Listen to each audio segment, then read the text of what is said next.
Welcome to the practical section. Today we'll be looking at Microsoft Excel 2016. What is Excel? Excel is one of the applications of the Microsoft Office suite. Note, the Microsoft Office suite is a software of which Excel is one of the package of the Microsoft Office suite. Or you can say that Excel belongs to the group of the Microsoft Office environment. What is it used for? Excel is used for storing data. It stores data in rows and columns. You can also carry out some computation or mathematical calculations on the data. You can as well use it for analysis and many others. Without wasting time, let's open our Excel file. When you open an Excel file, it opens a workbook. Okay, now let's click on the blank workbook.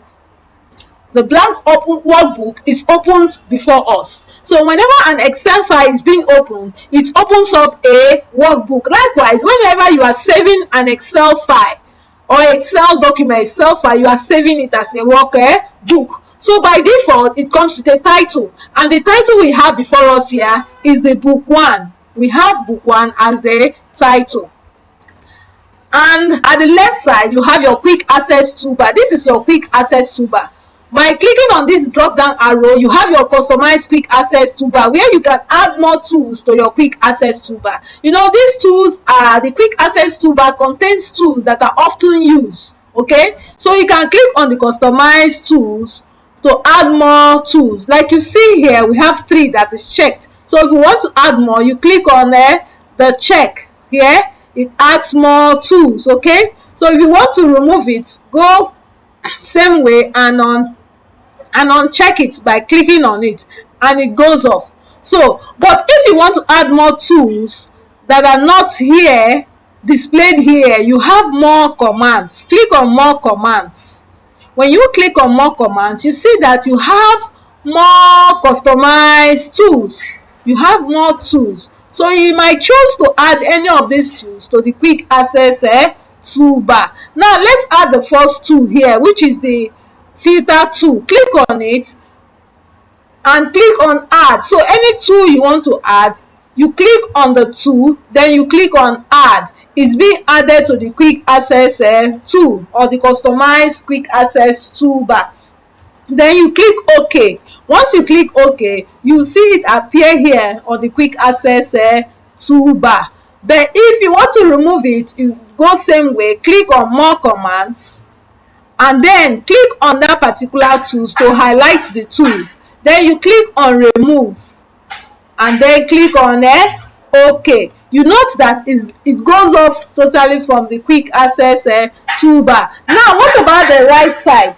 The right side, we have the window control buttons. This is called the window control buttons, where you have the close tool, you have the restore down, minimize, and this is the ribbon display option. Okay, we'll talk more on this. Okay, so it is called window control button because you can choose to close the entire workbook, you can choose to minimize it, and it controls the functionality, it controls the total workbook itself.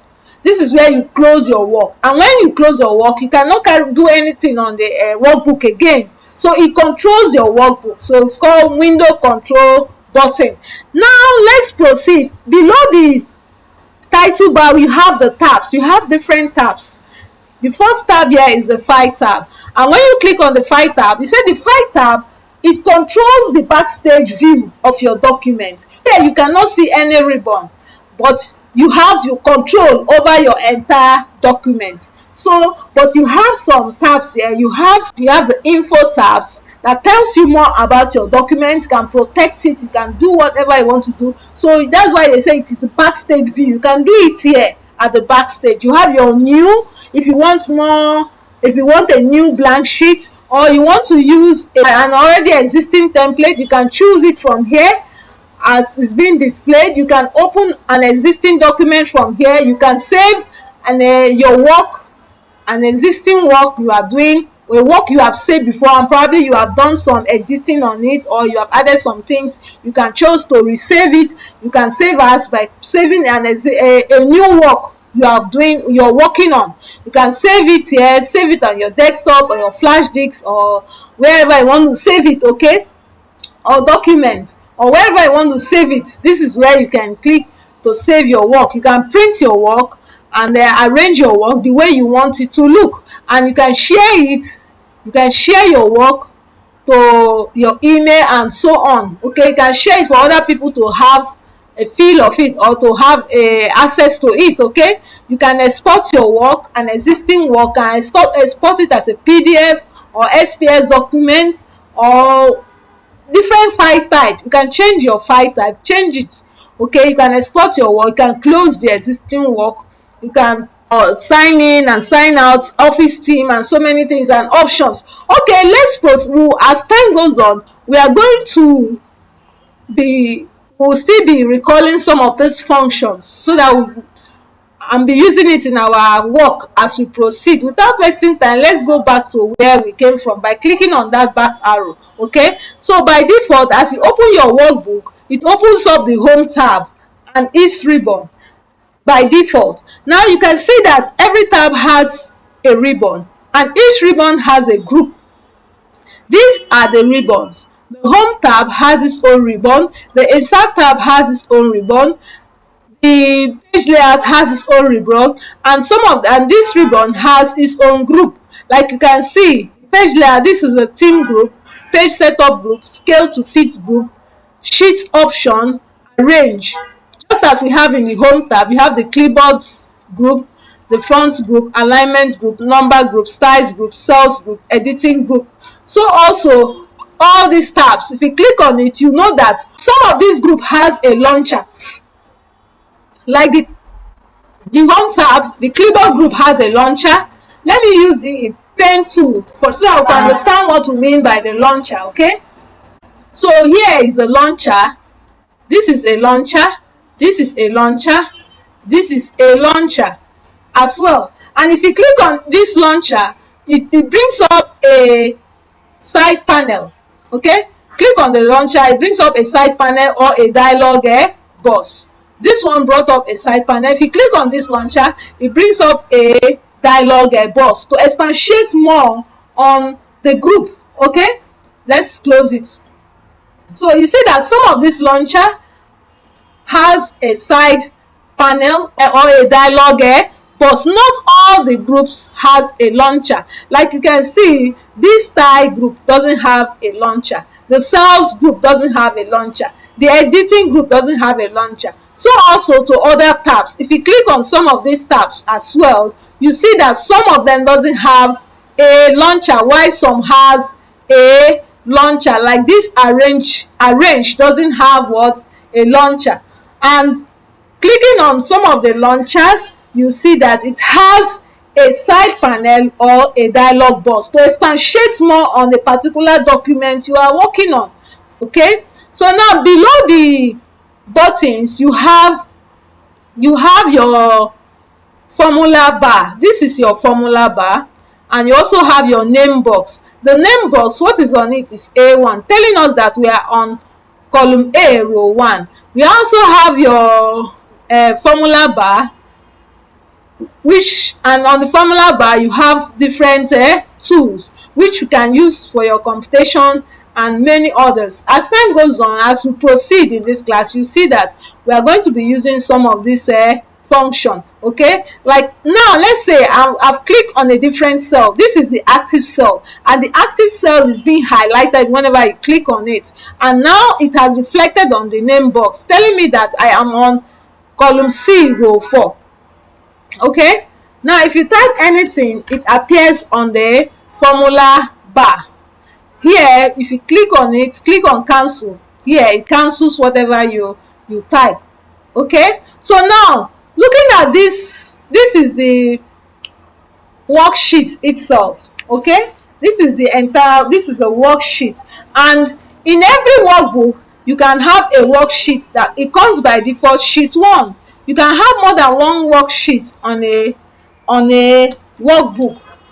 For you to add more worksheets, you click on this plus sign. You see, by clicking on the plus sign, I'm adding more work sheets to the work workbook. Okay, so and each worksheet is made up of rows and columns, and each cell and each column has a label, and also each row has a label. So row label, so the row label have a maximum of 1,048,576 row label. It is labeled numerically. Okay, that is in numbers. You can have up to that number, 1,048,576. While the column label, you can have up to 16,384. Okay, though the column label is alphabetical, like you can see.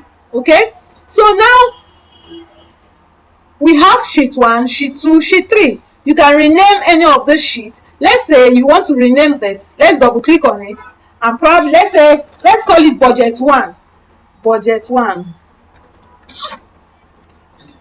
Okay, then let's rename this sheet 2 as budget 2. By renaming it, you can right click on it and click on rename, or you double click on it. Let's say budget 2. Budget 2. Okay, let's leave it at that. So this particular workbook has 3 sheets: budget 1, budget 2, and sheet 3. That is the worksheet on the particular workbook. Okay, so now looking at this right side, we have our scroll bar. Okay, we have our scroll bar. So let's see this scroll bar. You can scroll to the end of the column.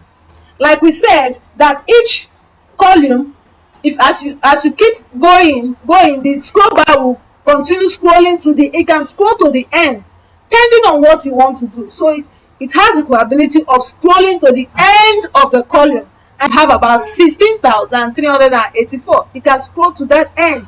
And looking at this one is also the scroll bar, sidebar, that is for the row column.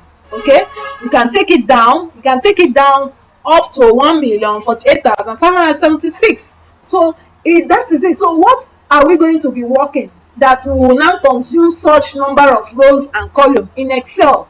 That is to tell you that Excel is very powerful, and it has a very large space for us to work with. Okay, to work on our data. So below this document window, we have our status bar. This is our status bar. I hope you can see my cursor. Okay, at the right side you have what is, you are seeing that word ready in mode. Okay, so it's telling you that it's ready to carry out any functionality you want it to do. Any task you have assigned it to do is ready for you. But right now we don't have any tasks here, because we are not working on any table, or we have not written something for us to carry out a function on it.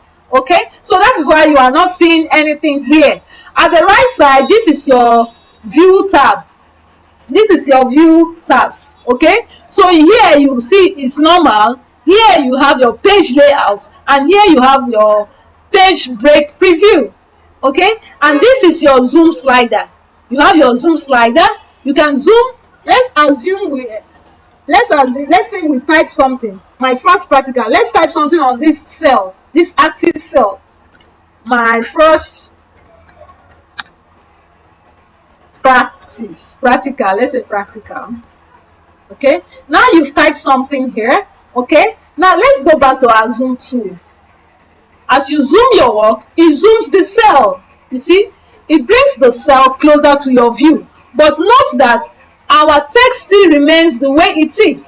Our text was on front 11 by default, and it still remains on front 11. The font size, it doesn't change, but it's only the size of the cell that changes. Okay, so the zoom slider only affects the cell, but does not affect the text in it. Okay, so now if you want to view your customized status bar, you right click on the status bar. A lot of tools here is checked. You'll be wondering why all these things are checked and it's not reflecting here on the status bar. This is because, like I said earlier, we don't have any table we are working on, or anything we have typed for us to see the functionality of this status bar. And here you know that there are some that are not checked. Those ones that are not checked, like the average, is not checked. and maybe you are working on a particular table and you needed the average to reflect on the status bar, it will not show because the average tab, the average button is not checked. It's only those ones that are checked that the status bar will, because it's telling you that it's ready, oh, I'm ready.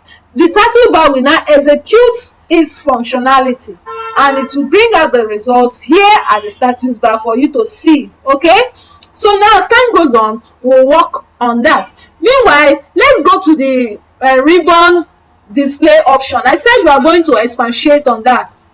Now let's click on it. You click on your ribbon display option. I hope you can see my cursor. You see that you have 3 tabs there, 3 drop down tabs. You have 3 tabs. Now if you click on the first tab, what do you notice? You notice that the ribbon and the tabs are hidden. They are not showing. Sometimes when you open an Excel file, you notice that the ribbon is not showing, and neither is the tab showing. So what do? Look out for this arrow up here. Look out for the arrow up, which is called the ribbon display option. Look out for it, click on it, and when you click on it, go straight to the show tabs and command. Click on it. It now shows your tab and then command. What about a situation where you have your tabs but the ribbons are not showing?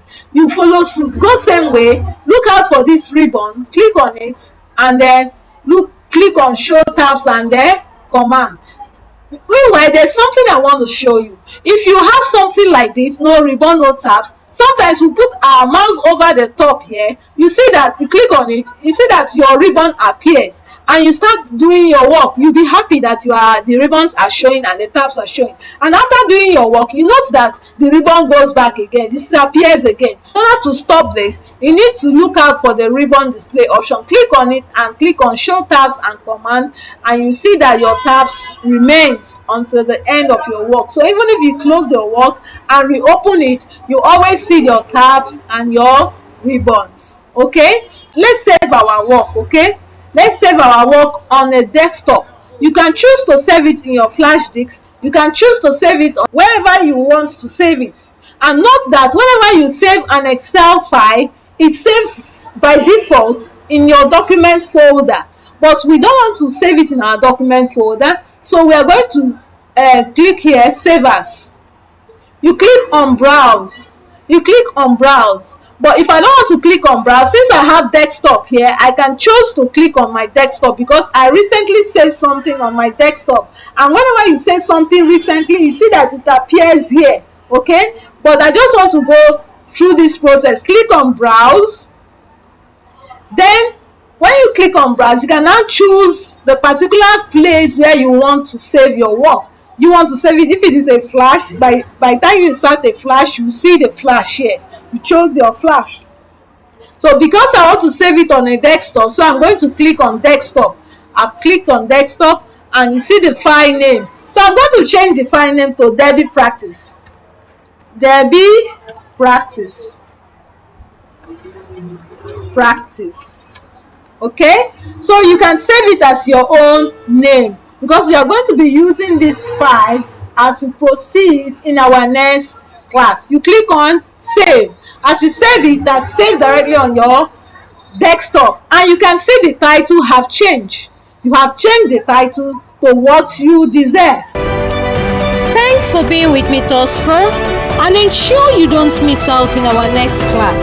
Share this link to everyone around you so they can be part of this free online training. If you don't need this package today, remember that others might, as more educational content will keep reaching you from this channel. Once again, I remain Deborah from DebbieTech. Don't fail to subscribe for notification on our upcoming videos. Thanks and bye for now.